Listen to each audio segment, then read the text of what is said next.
우리가 어린 양이신 예수님만 끊임없이 따라간다면 우린 진리 안에 거할 것이고요, 마침내는 시온산, 어린 양이 계신 그 시온산에서 함께 주를 찬양하는 놀라운 역사가 될 줄로 믿습니다. 오늘도 그런 마음을 가지고요, 같이 한번 말씀을 보며 주님 뜻이 무엇인지 같이 나눴으면 좋겠습니다. 자, 여호수아서 7장 1절부터 6절까지의 말씀 같이 봅니다. 여호수아서 7장 1절부터 6절까지의 말씀, 자, 같이 한번 천천히 읽습니다. 같이 시작. 이스라엘 자손들이 온전히 바친 물건으로 말미암아 범죄하였으니 이는 유다 지파 세라의 증손 삽디의 손자 갈미의 아들 아간이 온전히 바친 물건을 가졌습니다. 여호와께서 이스라엘 자손들에게 진노하시니라. 여호수아가 여리고에서 사람을 베델 동쪽 베데아인 곁에 있는 아이로 보내며 그들에게 말하여 이르되 올라가서 그 땅을 정탐하라 하매 그 사람들이 올라가서 아이를 정탐하고 여호수아에게로 돌아와 그에게 이르되 백성을 다 올라가게 하지 말고 2-3천 명만 올라가서 아이를 치게 하소서. 그들은 소수이니 모든 백성을 그리로 보내어 수고롭게 하지 마소서 하므로 백성 중 3천 명쯤 그리로 올라갔다가 아이 사람 앞에서 도망하니 아이 사람이 그들을 36명쯤 쳐 죽이고 성문 앞에서부터 스바림까지 쫓아가 내려가는 비탈에서 쳤으므로 백성의 마음이 녹아 물같이 된지라. 여호수아가 옷을 찢고 이스라엘 장로들과 함께 여호와의 궤 앞에서 땅에 엎드려 머리에 티끌을 뒤집어 쓰고 저물도록 있다가. 여기까지만 읽어보고요, 그대로 좀 놔주시면 감사하겠습니다. 오늘까지 작년 연말에 한 주 주일과 수요일 여호수아서 가지고 하고요, 그 다음에 올해 시작에 초반에서 첫 주 주일날 또 수요일날 여호수아서 가지고 하고, 이렇게 오늘까지 여호수아서를 하고요, 다시 또 다음 주부터는 이제 요한계시록으로 돌아가는데, 다음 주에는 한 주 좀 쉬어가는 타임으로 더 좋은 강사님이 오셔서, 우리 김영 목사님이 오셔서 다음 주에 한번 설교해 주시고, 또 그 다음 주부터 이제 요한계시록으로 다시 이렇게 연결시켜서 가도록 하겠습니다.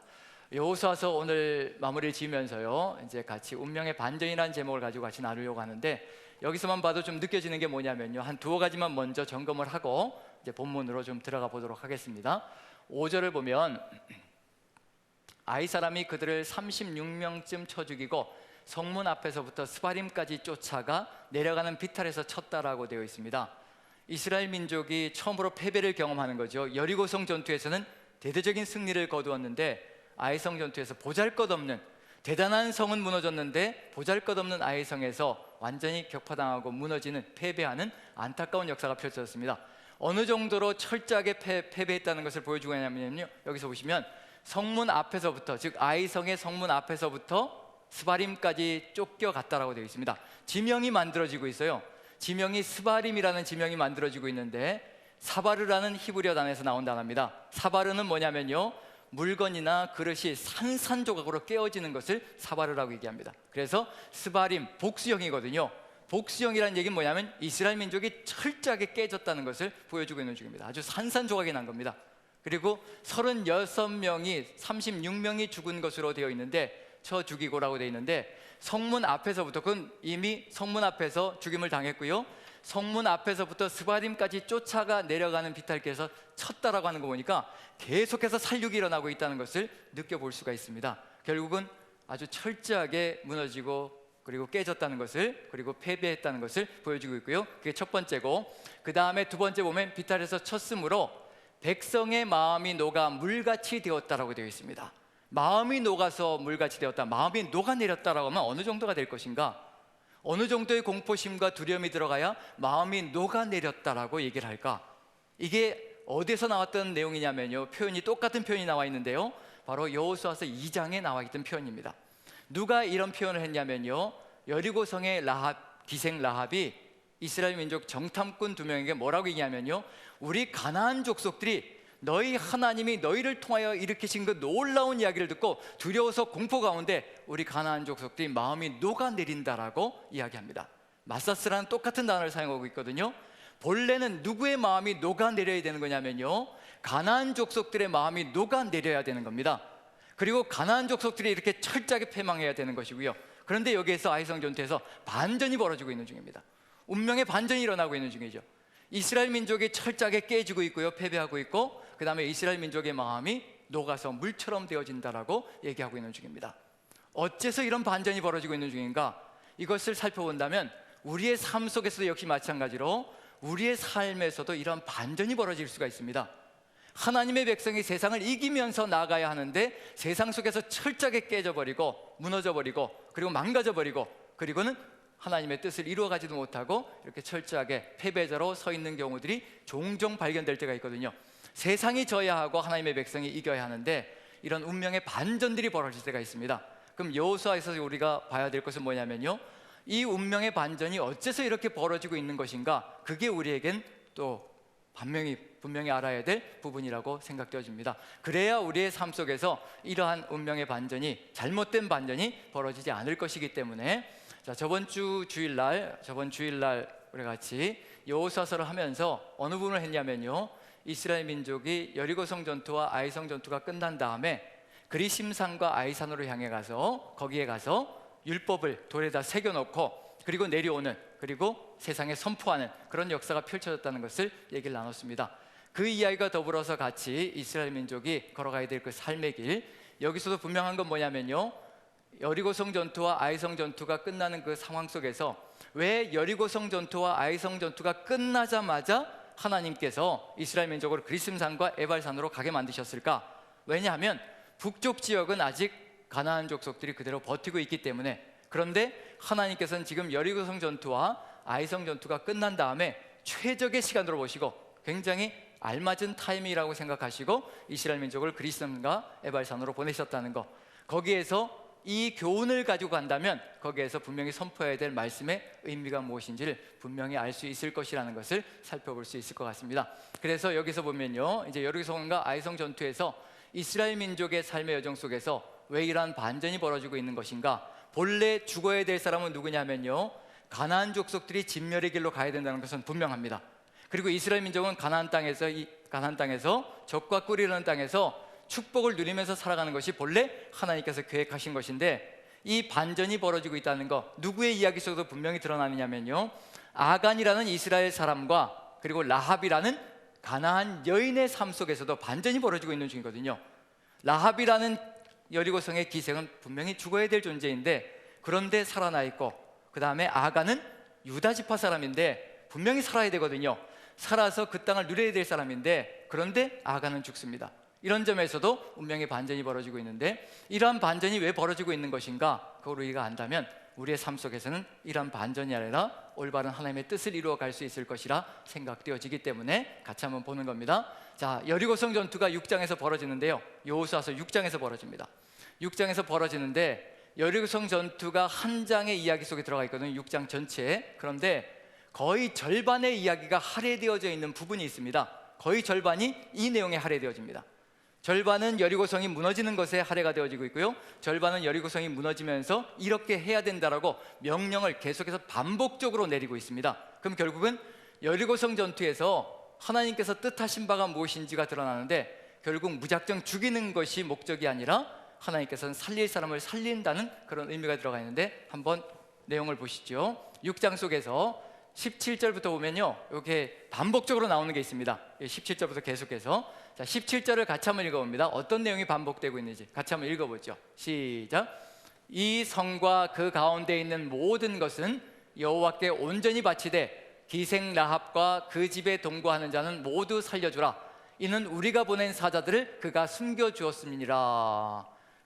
하나님께서 여호수아를 통해서 명령을 내리시는 거죠. 누구를 살리라고 얘기하냐면요, 기생 라합과 그의 가족들은, 동거하는 자들은 살리라고 얘기하고 있습니다.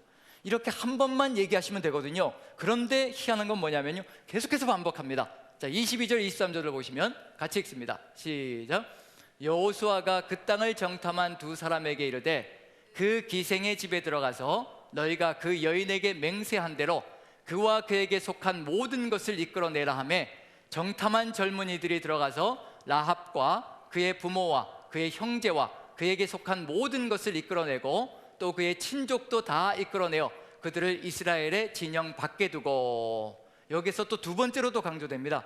라합과 기생 라합과 더불어서 그 안에 있는 모든 가족들을 구해서 분명히 살려야 한다는 것을 또 한 번 강조합니다. 또 마지막으로 한 번 더 보죠. 세 번째 25절 같이 읽습니다. 시작.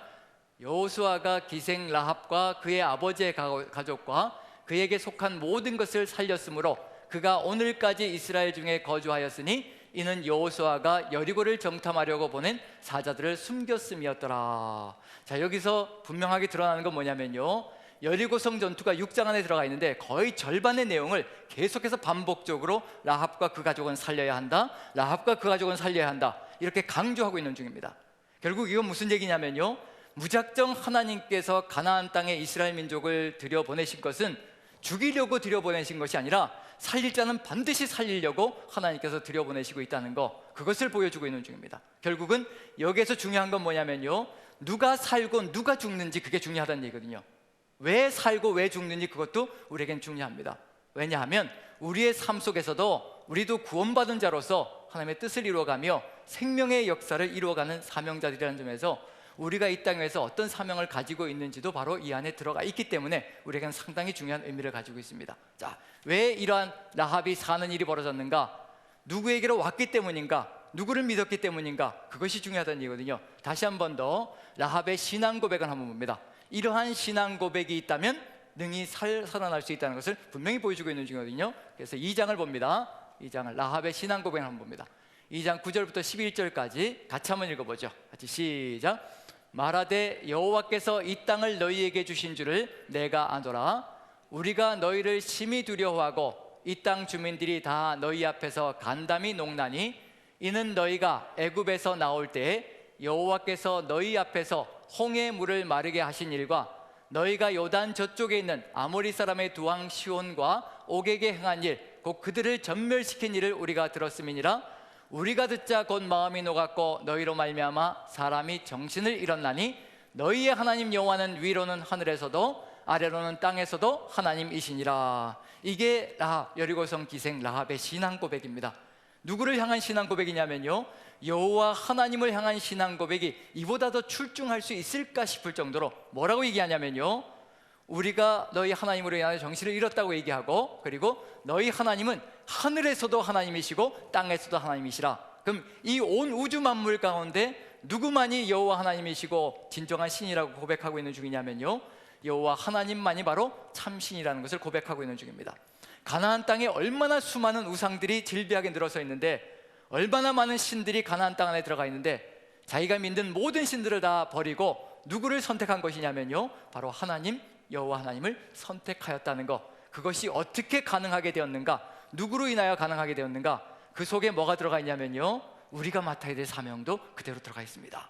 지금 라합이 하나님을 보고 믿게 되었던가요? 하나님을 직접 만나고 믿게 되었던가요? 아니면 귀로 듣고 믿게 되었던가요? 라합이 하나님을 직접 만난 것도 아니고요, 직접 하나님을 체험한 것도 아닙니다. 무엇을 통해서 하나님을 알게 되었냐면요, 귀로 들었습니다. 누구를 통해서 들었냐면 소문으로 들은 겁니다. 누구를 통해서 역사하시는 하나님이냐면요, 이스라엘 민족을 통해서 역사하는 하나님이 누구이신가를 깨달은 겁니다. 그리고 그 소문만 듣고도 누구를 향한 신앙 고백이 쏟아져 나가냐면 바로 하나님을 향한 신앙 고백이 쏟아져 나갑니다. 이것이 누가 세워진 목적이냐면 이스라엘 민족이 선택된 목적이 바로 이 안에 들어가 있습니다. 이스라엘 민족을 선택하신 목적은 이스라엘 민족을 통해서 살아계신 하나님이 누구이신가를 하나님께서 증거하기를 간절히 소망하셨다는 것. 그래서 오늘 우리가 찬양을 할 때도 뭐라고 찬양했냐면요, 우리는 그리스도의 향기라, 우리는 그리스도의 편지라. 누구를 향해서 향기가 되어야 될 것이고 누구를 향해서 편지가 되어야 될까요? 세상 속에 들어가서 그리스도의 향기가 되어야 되고 세상 속에 들어가서 그리스도의 편지가 되어야 되는 겁니다.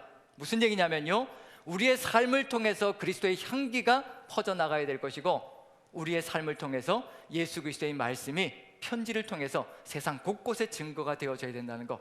그러할 때 세상 사람들이 누구를 알 수 있는 길로 나아갈 수 있다는 얘기냐면요, 우리 구주 예수 그리스도가 누구이신지를 아는 길로 나아갈 수 있다는 겁니다. 우리가 없으면 절대로 세상은 예수 그리스도가 누구인지 알 수가 없습니다. 그게 바로 그리스도인들의 목적이고 그리스도인들이 여기 있는 삶의 가치이고 존재의 의미라는 겁니다. 이스라엘을 구약시대 때 하나님께서 선택하신 일도 바로 이와 같이 하나님이 역사하시는 역사를 통하여서 이스라엘 민족을 통하여서 세상 곳곳에 하나님이 누구이신가를 알려주므로 세상 사람들이 이와 같이 선택하고 하나님께로 나올 수 있도록 만들어가는 것, 그것이 바로 이스라엘 민족이 서 있는 존재의 의미라는 것.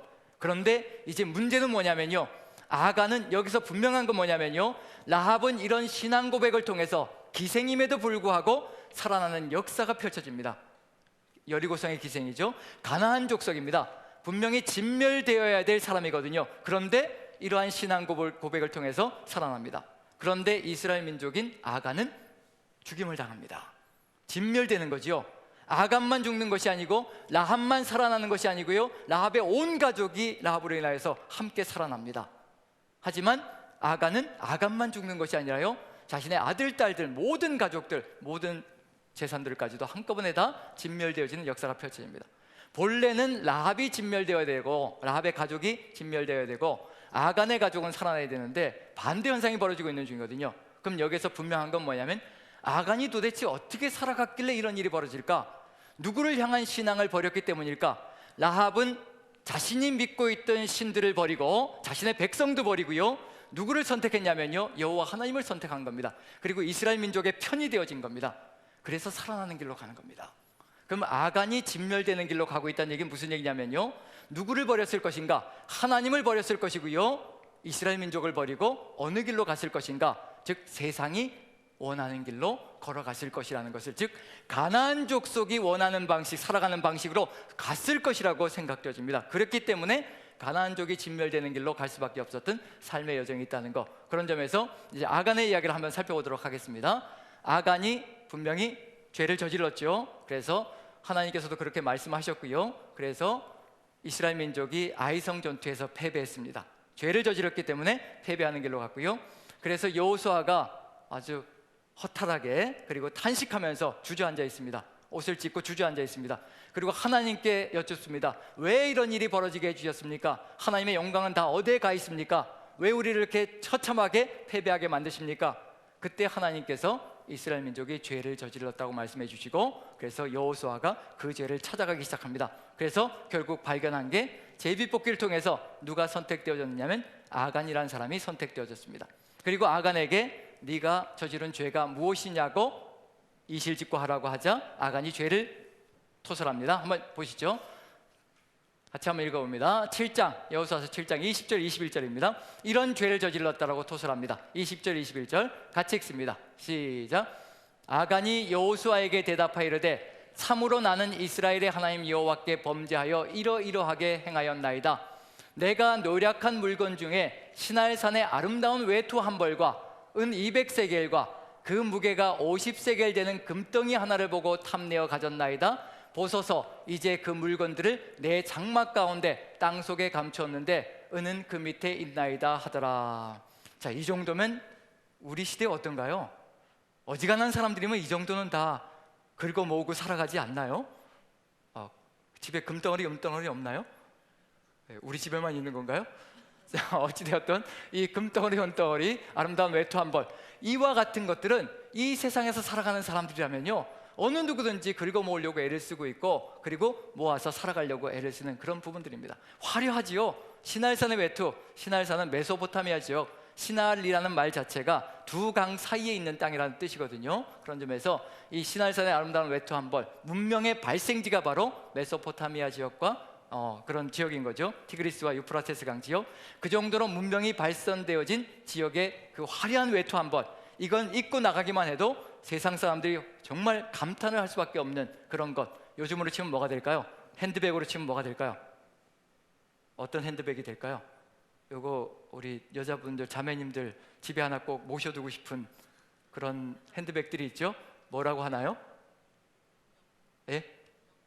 그냥 명품으로 그냥 하지요. 예. 제품명을 얘기하면 또 이렇게 PPL이 되기 때문에, 예, 그러면 안 되겠죠. 어쨌든 명품 가방 하나 정도는 갖고 싶어 하는 것, 애기라고 해가지고 옆에다 이렇게 애지중지하는 그런 것들이 있죠. 그런 것처럼 그런 세상 사람들이 추구하고 따라가는 것, 지금 아간이 그것을 걸어가고 있는 중인데, 이러한 내용들을 볼 때 이게 왜 그렇게 문제가 되는 것인가? 이것이 단순히 외투 한 벌과 은덩어리, 금덩어리를 얘기하는 것이 아니라 누가 살아가는 방식에 대한 흠모를 얘기하는 것이냐면요, 가나안 사람들, 죄악 가운데 걸어가는 사람들이 살아가는 방식을 삶의 방식으로 취하는 거란 얘기거든요. 그래서 문제가 된다는 겁니다. 이것이 이스라엘 민족이 가나안 땅에 들어간 목적을 다 상실시켜버린다는 점에서 안타까운 역사가 펼쳐지거든요. 하나님께서 이스라엘 민족을 가나안 땅에 집어넣으신 이유는 거기에 무엇을 심기 위해서 집어넣은 것인가? 그리심산과 에발산으로 가서 분명히 하라는 게 있습니다. 돌을 쌓고요, 석회를 바르고 거기다 무엇을 새기라고 말씀하셨던가요? 거기에 하나님의 말씀 율법을 새기라고 말씀해 놓으셨습니다. 그 땅에 무엇을 심기 위해서 들어간 것이냐면요, 하나님의 말씀이 살아있는 땅, 하나님의 말씀대로 살아가는 땅, 하나님의 뜻을 따라서 이 세상을 이루어가는 그런 세상을 만들기 위해서 이스라엘 민족이 가나안 땅에 들어갔고, 하나님께서 이스라엘 민족을 그 땅에 들여놓으신 그런 이유가 바로 그 목적 속에 들어가 있는데, 들어가자마자 전투에서 지금 아간이 무엇을 하고 있는 중이냐면요, 하나님의 말씀을 헌시작처럼 버리고 무슨 방식을 취해서 살아가고 있는 중이냐면요, 가나안 사람들이 살아가는 방식이 너무 좋아서 그 방식을 받아들이고 그 방식대로 살겠다고 가고 있는 중입니다. 그렇기 때문에 문제라는 겁니다. 지금 우리에게도 바로 이와 같은 삶의 방식이 있을 수 있다는 얘기거든요. 분명히 하나님께서 우리 그리스도인들을 선택하시고 구원의 반열에 놓으시고, 그리고 이렇게 세상으로부터 구별해서 이렇게 구원해 놓으신 목적이 무엇인가? 그리스도의 향기가 되고 그리스도의 편지가 되어서 세상 속에 들어가서 주 예수 그리스도의 사람으로 세상을 하나님께로 이끌어가는 그 사명자가 되기를 간절히 소망하는 마음이 간절하셨는데, 그런데 우리가 구원받은 삶을 살아가면서 어디에 초점을 맞출 때가 많으냐면요, 세상 속에 들어가서 세상 사람들이 살아가는 방식이 너무 좋아서 이제 그때부터 외투를 모으기 시작하고, 그때부터 은과 금을 모으기 시작하고 산더미처럼 쌓아가면서 세상 사람들이 살아가는 방식대로 살아가려고 하는 그런 안타까운 일들이 벌어질 때, 바로 이와 같은 아간의 방식이 우리 그리스도인의 삶의 모습 속에서도 그대로 보여줄 수 있다는 것. 하지만 분명히 기억해야 될 것은 뭐냐면요, 하나님께서 아간과 그의 가족을 진멸시켰다는 겁니다. 모조리 다 돌무더기를 만들었다는 겁니다. 그 얘기는 뭐냐면, 이 방식은 절대로 하나님이 선택하신 방식이 아니고 하나님께서 인정하는 방식이 아니라는 것만큼은 분명하다는 겁니다. 우리 그리스도인에게도 역시 마찬가지라는 겁니다. 우리가 그리스도인으로서 이 땅에서 살아가면서 세상 사람들이 살아가는 것을, 그 방식을 따라서 세상 속에서 긁어 모으고, 그리고 그것을 가지고 안주하며 안정을 취하며 세상 속에서 목적을 가지고 살아가는 것, 그것이 하나님의 백성들이 걸어야 될 길이 아니라는 것을 분명히 우리에게 알려주고 있다는 점에서 우리가 걸어가야 될 삶의 길이 무엇인가, 그래서 다시 한번 여기서 새겨봐야 될 분명한 필요가 있을 것 같습니다. 하나님은 우리가 이 땅 위에서 하나님의 뜻을 이루어가며 세상을 변화시켜 나가기를 원하는 것, 하지만 그렇다고 해서 누림이 우리에게 없어야 된다고 말씀하시지 않으신다는 겁니다. 이제 결론에 가면 우리도 하나님께서 누리게 하여 주신다는 거거든요. 하지만 기다려야 하는 것도 우리의 삶의 속에 우리가 가져가야 될 필요가 있다는 것. 이와 같이 아간이 안타까운 역사를 벌여가고 있습니다.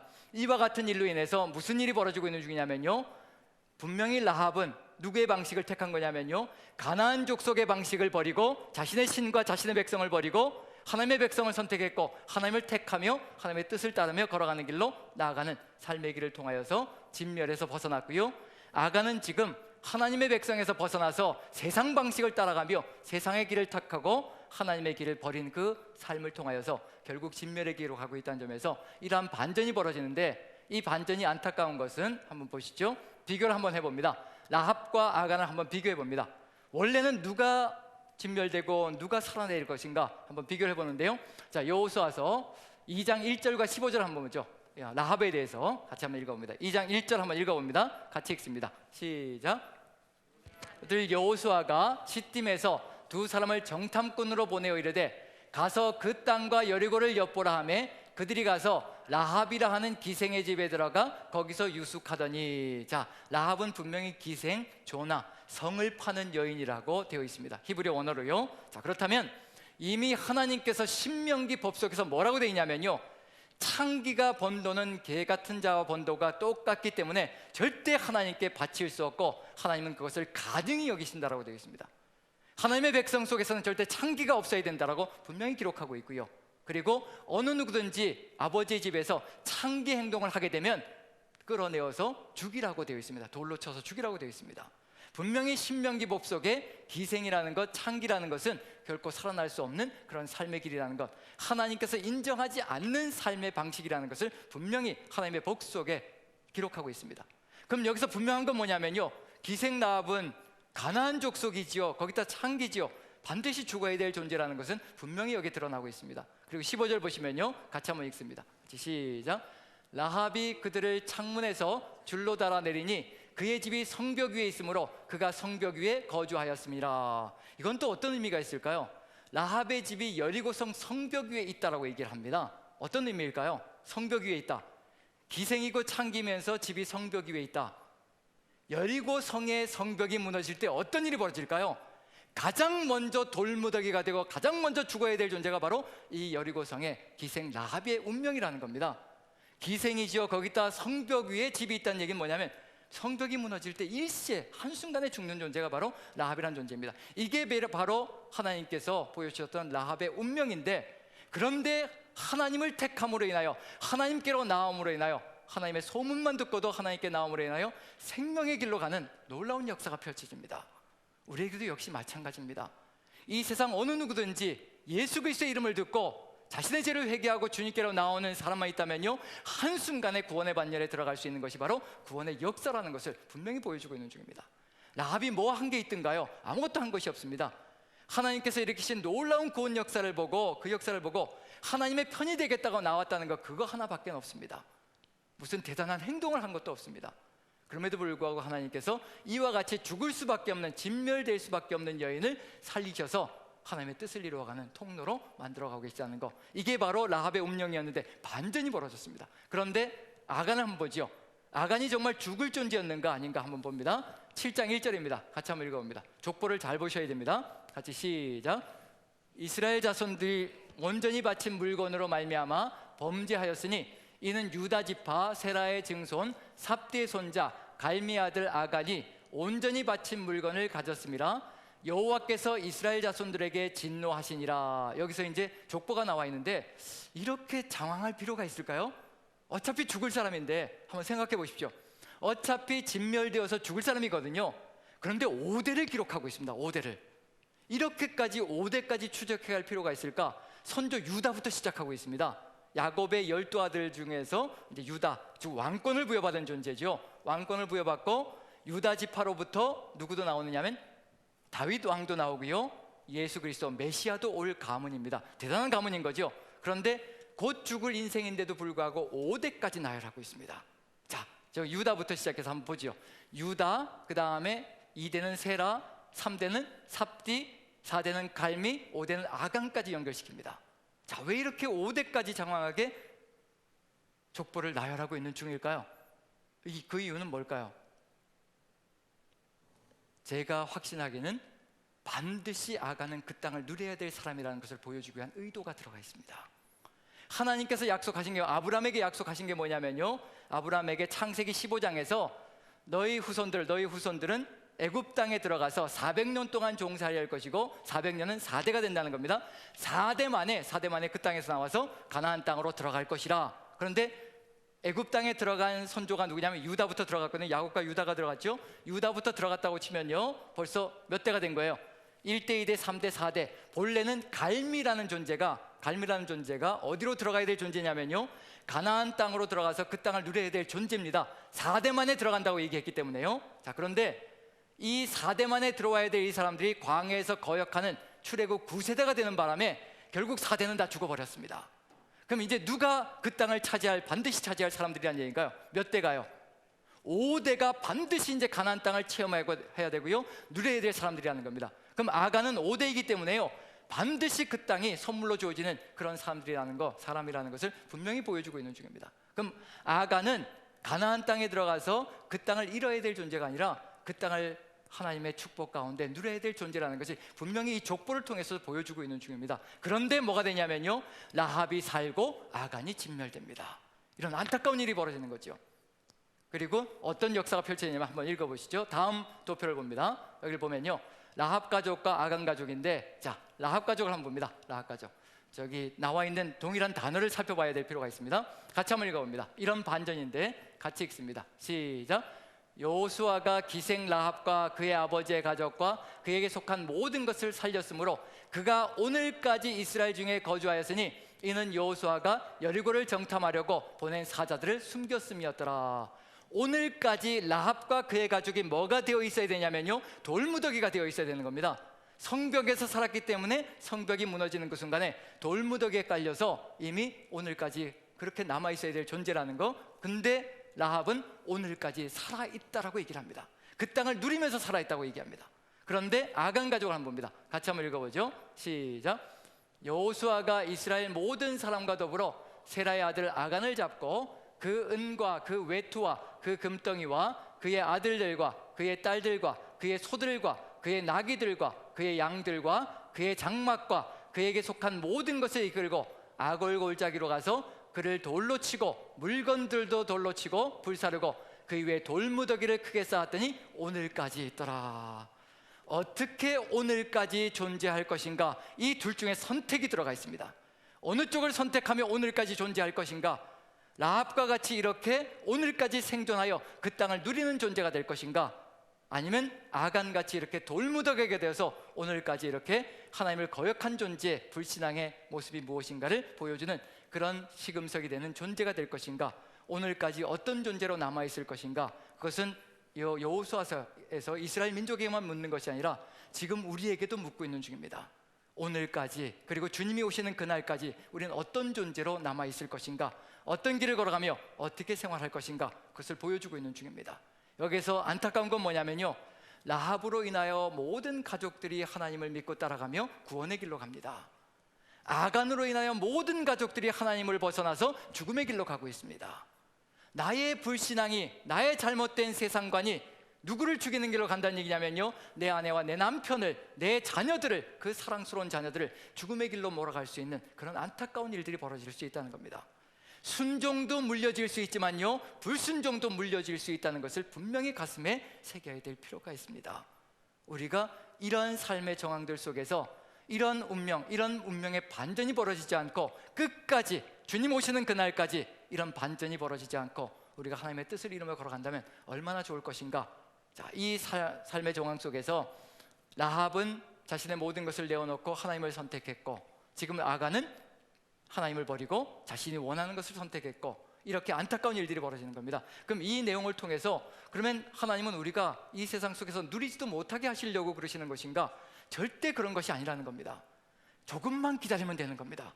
아간의 운명이라는 것이 참 안타까운 것이 뭐냐면요, 한순간만 기다려주고 정말 인내하면서 참고 하나님께서 되었다라고 할 때까지만 기다려주면 정말 하나님이 주신 수많은 것들을 누리며 축복을 누리며 걸어갈 수 있는 길이 놓여져 있는데, 그것을 참지 못하고 자신의 탐욕대로 생각대로 걸어가는 안타까운 삶 때문에 이렇게 무너졌다는 것, 다음 이야기만 보아도 알 수가 있습니다. 여리고성 전투가 끝나고요, 이렇게 탈취했는데 아이성 전투에서 하나님께서 어떻게 말씀하시는지 보면 아간이 얼마나 안타까운 존재인지 우리는 절대 그러지 말아야 되겠다는 생각을 가져야 되지 않을까 싶습니다. 한번 7장, 8장을 봅니다. 8장 1, 2절 한번 보죠.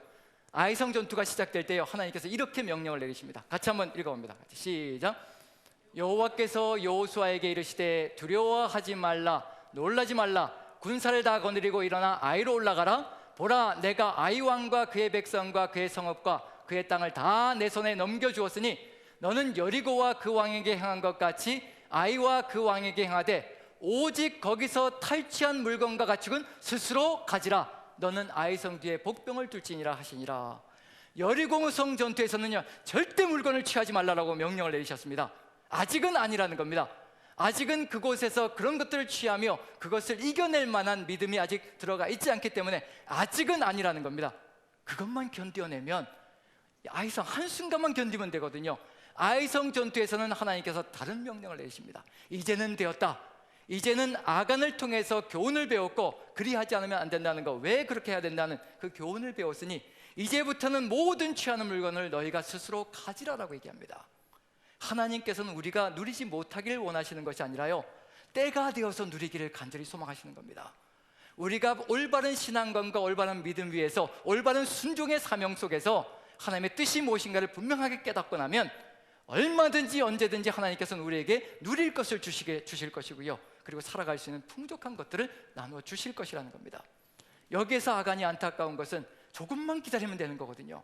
한순간만 기다리고 믿음을 가지고 순종의 길을 배워가면 하나님께서 정말 좋은 것들로 풍성하게 채워주시는 역사가 있는데, 그것을 기다리지 못함으로 안타깝게 무너져가는 것, 그것이 바로 아간의 안타까운 운명의 반전이었다는 것을 우리가 마음에 새기고, 우리도 하나님께서 기다리라 하면 천천히 기다리고 오직 하나님의 말씀을 따라서 그 말씀을 믿고 우리에게 가장 좋은 것을 예비하시고 우리에게 가장 좋은 타이밍과 시점을 가지시고 하나님께서 우리를 이끌어 가신다는 것을 믿는 믿음으로 하나님께서 우리에게 풍성함을 누리게 하실 때까지 믿음을 더 키우고 순종을 더 키워서 하나님의 뜻을 이루어 간다면 우리는 이러한 운명의 반전이 벌어지지 않고 우리에게 예비하신 그 많은 것들, 그 모든 것들을 누리며 가는 존재가 될 수 있을 것이라는 것을 마음에 새기시고 하나님과 함께 우리 주님의 뜻을 받들어서 우리 주님의 그 예비하신 그 길을 승리하며 걸어가는 여러분들 모두가 되시기를 간절히 축원드립니다. 기도하겠습니다. 사랑의 하나님, 우리의 삶 속에서 우리가 때로 세상을 바라보며 세상 사람들이 살아가는 방식을 바라보며 부러워할 때가 참으로 많습니다. 우리가 누리지 못하는 것들, 갖지 못하는 것들 가지고 살아가는, 그리고 큰 소리치며 호령하며 살아가는 그 사람들의 모습을 보며 매력에 빠질 때가 있습니다. 갖고 싶은 것이 있을 때가 참으로 많습니다. 하나님, 하지만 우리의 삶 속에서 우리 주님이 능력이 없으셔서, 우리 주님이 가진 것이 없으셔서 우리를 이대로 내버려 두시는 것이 아니라 우리가 지금 그렇게 누리며 살아간다면 세상 속에서 하나님의 뜻을 이루지 못하고 결국 무너져가는 존재가 될 것임을 너무나 잘 아시고 우리가 먼저 키워야 할 것이 무엇인지 믿음을 세워가시길 소망하시고 순종을 통하여서 정말 아버지의 뜻이 무엇인지 깊이 깨닫기를 소망하시는 하나님의 마음이 있음을 또한 깨닫습니다. 주께서 함께하여 주시어서 조금 더 인내하게 하시고 조금 더 기다릴 줄 아는 믿음을 가지고 나아가는 삶이 되게 도와주시옵소서. 우리의 삶 속에서 아버지께서 예비하신 모든 것들을 우리가 다 누리며 가는 그런 삶이 될 수 있도록 주께서 함께 하시고 우리 주님 예비하신 그 길들 하나하나 믿는 믿음으로 나아가는 삶이 되게 도와주시옵소서. 주께서 인도하시고 이끌어 가시며 저희들을 세워주실 줄 믿고 우리 구주 예수 그리스도 존귀하시는 받들어 감사하며 기도합나이다.